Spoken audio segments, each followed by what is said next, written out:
everybody? This is Michael Davis, Intro Black. Welcome to the PW Hustle Zone, where tonight I'm going to give you my thoughts and my opinions on tonight's draft picks of night one of the WWE draft, and also my thoughts on the key moments of tonight's SmackDown episode. I'm not going to give you the full review. I'm just going to give you my thoughts on the key moments, the most talked about moments that happened tonight, and my opinion on the draft picks. So that being said, let's get to it. Now the first round is, of course, you have the number one overall pick, Drew McIntyre, WWE Champion, staying on wall. And next after that you have the Tribal Chief, no more Big Dog, the Tribal Chief, Roman Reigns, the Universal Champion, staying on SmackDown. You have the Raw Women's Champion, Asuka, staying on Raw. But you have the Friday Night Messiah, Seth Rollins, moving on to SmackDown, and this is what I said on my last HR Black experience. I wanted to see Seth Rollins go to SmackDown and have Murphy stay on Raw. Now we don't know if Murphy gonna stay on Raw, but in the meantime he is still a member of the Raw roster up until Monday or even tomorrow, because apparently they got to keep on doing this draft tomorrow morning on Talking Smack, which I don't watch because we all know what the real recap SmackDown is: the Smack Attack with actors and Big Iver. So check that out on the media group on Podbean. I digress. But you have the next pick. It's Hurt Business. All four members of the Hurt Business. Black Lives Matter always. Bobby Lashley, MVP, Sonya Benjamin, and Cedric Alexander staying on Wall. And speaking of the Hurt Business, and speaking of their rivals right now, was Busen, they lost a member. They no longer have Mercedes Martinez for Retribution. Apparently, according to PW Insider, she's gonna be sent back to NXT. Her Retribution name was going to be Retaliation, but apparently they didn't want anything to do with her, or they didn't feel like she belonged on Retribution. I don't blame them. So she's sent back to NXT. So hopefully she gets a decent push down there in NXT. But now the next round you have AJ Styles moving to Monday Night Raw, and this not really comes as a surprise because you have Paul Heyman on SmackDown, and we all know the history between Paul Heyman and AJ Styles. Well, when Heyman was in charge of Raw, and they have a falling out backstage, and he wanted to be moved to SmackDown, and he was the reason why Alex Anderson got fired from WWE. It's just a complete clusterfuck. So AJ Styles going to Raw, and hopefully he can get the WWE Championship back. And later on in that round, you have Bianca Belair, the EST of FSD, Friday Night SmackDown. I said this again on the last April Live experience. If you haven't checked it out, please do. I pretty much did most of these draft picks, and she's on SmackDown. I'm glad she's on SmackDown because her versus Sasha Banks, shut up and take my damn money. That gotta be a great matchup between those two ladies. Speaking of Sasha Banks and Bayley, the match ended at DQ. Their match for the Women's Championship night was DQ, and not really a surprise because we knew that there was gonna be some fuckery in this match. So it's official. Sasha Banks, Bayley, SmackDown Women's Championship on the line inside Hell in a Cell. And also you have Jey Uso staying on SmackDown, and he gonna be facing off against Roman Reigns for the Universal Championship inside Hell in a Cell. But not gonna be a Hell in a Cell match. Not just a Hell in a Cell match. For the first time ever, gonna be an I Quit match inside Hell in a Cell.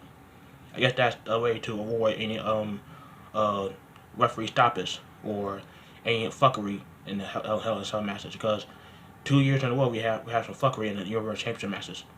So thank you for Roman Reigns for even using his brain and making this match I Quit match. So that could be an interesting matchup at Hell in a Cell. Now the third round continues as Dominic Mysterio and Rey Mysterio both moving to SmackDown. Now, I wanted to see Dominic Mysterio go SmackDown by himself, but I then realized they probably gonna make. I thought to myself, they probably gonna make Mr. Rey Mysterio and Dominic Mysterio a package deal, and they did. Rey and Dominic Mysterio going to SmackDown. I'm glad they on SmackDown, and of course you have Wallace on SmackDown. Hopefully their feud is over with. So having Wallace go out and go on and face guys like hell, he can start a few Roman Reigns for the Universal Championship, or trying to align himself with Roman Reigns after he comes back from taking care of Becky Lynch or whatnot.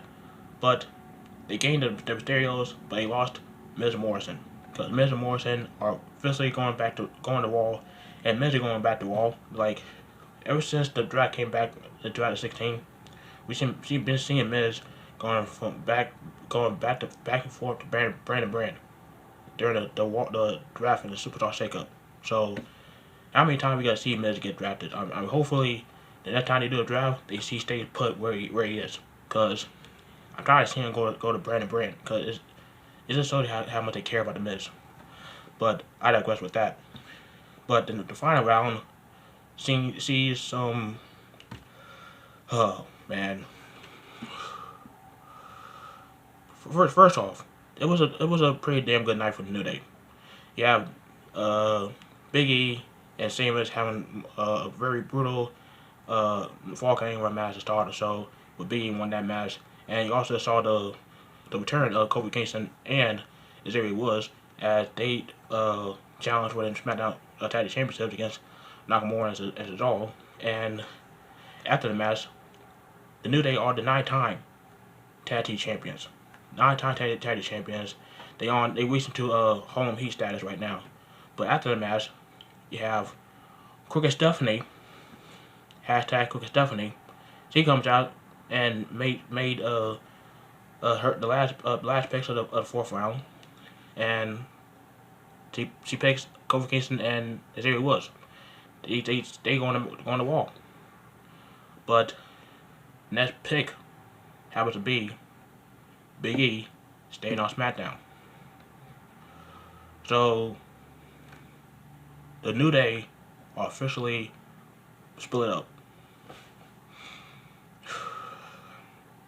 I don't know how I feel about that, because this team has been the most decorated tag team for the last 4 or 5 years, I would say, and these guys have been tag team champion 9 times. You have Kofi Kingston being the first 100% black WWE champion, and now you have Big E in this on the singles one, and I don't know how. I appreciate the fact that you have 2 sets of tag team champions and they both black, the Street Profits and Kofi Kingston and Xavier Woods. But why break up the New Day? Why? This is the hottest thing going on in sports entertainment today, and you got to break them up as soon as they come back in full. You could easily have Kofi and Xavier be the tag team champions and have Big E go after the Euro Championship or IC Championship. But this sucks. I mean, I'm not the biggest New Day fan, but I do appreciate what they done as a team, as a trio for the last ever since they existed, like 5 years. The New Day have been dominating WWE. If it wasn't the Shield, well, it was the New Day. And see them, be split up. Kofi and Xavier going to Wall, Big E staying on SmackDown. It does suck, but hopefully this means big things for Big E. And I don't know what they gonna do with the SmackDown Championships and the Raw Tag Team Championships. I'm pretty sure that the Street Profits are probably gonna be going to Raw, going to SmackDown. But hey, if we get a Street Profits versus New Day match before Street Profits go to SmackDown, I'll be all for that. But before I go, I don't know why I'm saving this for last, but whatever. After the match between Miz and Morrison versus Jeff Hardy and Matt Riddle, because that was the thing. Because Matt Riddle said on Twitter he wanted to team up with Jeff Hardy before he got drafted. So after the match, we have Lars Sullivan making his return. He had a beard. He changed. Of course, they changed his music because his yellows are none but a bunch of bastards. And he just wrecked everybody. He wrecked Jeff Hardy. He wrecked Matt Riddle. John Morrison threw Miz out to the back to the ring, and he wrecked the Miz. And